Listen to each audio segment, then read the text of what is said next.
नमस्कार, मैं हूं मृत्युंजय कुमार झा और कमोडिटी सुपरफास्ट में आपका स्वागत है। सबसे पहले बात करेंगे इस वक्त की महत्वपूर्ण खबरों की और पहली बड़ी खबर यह है कि गोल्ड और सिल्वर की कीमतों में गिरावट बढ़ गई है।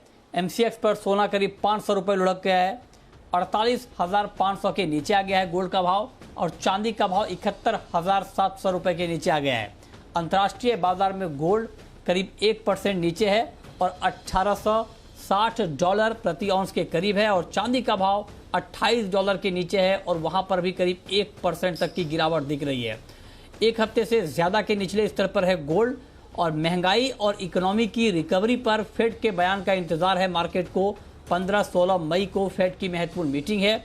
देखना होगा कि जिस तरह से महंगाई के आंकड़े अमेरिका में बढ़े हैं, ऐसे में क्या फेड अपने बयान पर पुनर्विचार करता है ब्याज दरों को लेकर, इकोनॉमी को लेकर, या उसमें कुछ फेरबदल करता है। इन तमाम मुद्दों पर नज़र रहेगी और इसी वजह से आज मार्केट में एक घबराहट का माहौल बना हुआ है। ज़ोरदार गिरावट गोल्ड और सिल्वर में हफ्ते के पहले दिन। अजय केडिया इस पर बातचीत करने के लिए हैं हमारे साथ, केडिया कमोडिटी के एमडी।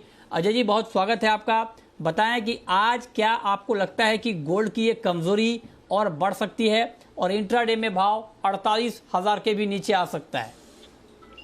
गुड आफ्टरनून मित्र जी। अगर हम गोल्ड की और सिल्वर की बात करें तो मल्टीपल ऑफ टाइम हमने देखा इंटरनेशनल में $1900 के ऊपर गोल्ड नहीं जा पा रहा है। डोमेस्टिक मार्केट पे भी हमने देखा 49,200 के ऊपर प्राइसेस बिल्कुल सस्टेन नहीं कर पा रहे।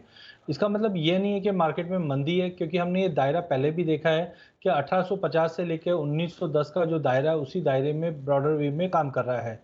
इन्फ्लेशन डेटा पिछले हफ्ते थे, उसके बाद हमने एक अच्छा बाउंस भी देखा प्राइजेस में। बट हमें लगता है कि फेड की जो मीट है, जो उसका आउटकम कैसा रहेगा, उसके चलते आज प्रॉफिट बुकिंग है मार्केट में, ये और गहरा सकता है। तो आज और कल के अंदर हम देख रहे हैं कि गोल्ड में और गिरावट बढ़ सकती है। तो 48,600 पे बेच के चलिए, 48,850 का स्टॉप लॉस लगाइए, 48,250 तक का लेवल हम गोल्ड में आते हुए देख पाएंगे। एक बात और अजय जी मैं आपसे पूछना चाहता हूं कि अगर फेड की तरफ से अपने स्टांस में कुछ बदलाव वाले बयान आए ब्याज दरों को लेकर, महंगाई को देखते हुए, तो क्या इम्पैक्ट हम देखेंगे गोल्ड के ऊपर? देखिए, सबसे इम्पोर्टेंट इंटरेस्ट रेट ये मीट में तो कोई चेंज होनी नहीं है। इम्पोर्टेंट है कि आगे का टोन क्या है। इससे पहले भी हमने देखा कि जेनेट येलन से जो स्टेटमेंट आए थे, वहां पे बताया गया था कि इंटरेस्ट रेट बढ़ानी चाहिए। तुरंत हमने गोल्ड में नेगेटिविटी आती हुई देखी, क्योंकि इंटरेस्ट रेट अगर बढ़ना चालू होते कोई भी इकोनॉमी में, तो कहीं ना कहीं एक लुक्रेटिव मनी जो है वो बॉन्ड मार्केट में या दूसरे मार्केट में जाता गोल्ड से निकलता है। और जहां तक हमने देखा है कि इन्फ्लेशन को लेकर भी जो स्टेटमेंट आए थे कि हाई इन्फ्लेशन अभी जरूरत है, क्योंकि इकोनॉमी को रिसेशन से निकालने का सबसे बड़ा टूल होता है मार्केट में लिक्विडिटी पंपिंग की जाए। तो आई थिंक मुझे जो लगता है वो स्टैंड यही रहने वाला है कि इंटरेस्ट रेट लॉन्गर टर्म के लिए अभी भी अनचेंज रहेगा, but review time to time किया जाएगा डेटा पॉइंट को देखते हुए। तो आई थिंक मार्केट एक बार गिरावट ले सकता है, जो डॉलर टर्म्स में हम बात करें तो 1850 का लेवल टेस्ट कर सकता है। ठीक है, चलिए, तो ये तो बात हो गई गोल्ड की। अब हम बात करते हैं क्योंकि गोल्ड में जिस तरह से गिरावट है और अजय जी ने बहुत डिटेल में बताया कि आप गोल्ड में कर क्या सकते हैं, चांदी पर आपका व्यू क्या है अजय जी? क्योंकि सिल्वर में भी गिरावट है। बिल्कुल, अगर हम चांदी की भी अगर बात करें तो पिछले 2 महीने से हमने देखा चांदी में तेजी जरूर बनी, बट 74,000 के ऊपर चांदी डोमेस्टिक मार्केट पे बिल्कुल जा नहीं पा रही है। अनलेस एंड अनटिल जो अप्रैल मंथ का ये हाई बना है, जब तक ये नहीं काटता है, मार्केट 70,000 से लेकर 74,000 के बीच में ही ट्रेड करेगा। नो डाउट बेस मेटल में जिस ढंग से रिकवरी है, ये कहीं ना कहीं चांदी को थोड़ा सपोर्ट भी करेगा। सीएफटीसी की जो रिपोर्ट आई है शुक्रवार को, उसमें भी बताया है कि गोल्ड से निकलकर सीएफटीसी के जो स्पेकुलेटर्स है वो चांदी में अपनी पोजीशंस बना रहे हैं। बट एनी हाउ, जब तक फेड के अपडेट नहीं आते, चांदी में भी दबाव रहेगा, जो 70,400 से 70,500 तक का लेवल दिखा सकता है। ओके, ठीक है। अब हम बात करते हैं क्रूड की, क्योंकि कच्चे तेल का भाव 2 साल की ऊंचाई पर है। ब्रेंट क्रूड $73 के ऊपर है, 1% तक की मजबूती है। WTI क्रूड भी 71 के ऊपर है और MCX पर कच्चा तेल 5,250 के करीब ट्रेड कर रहा है।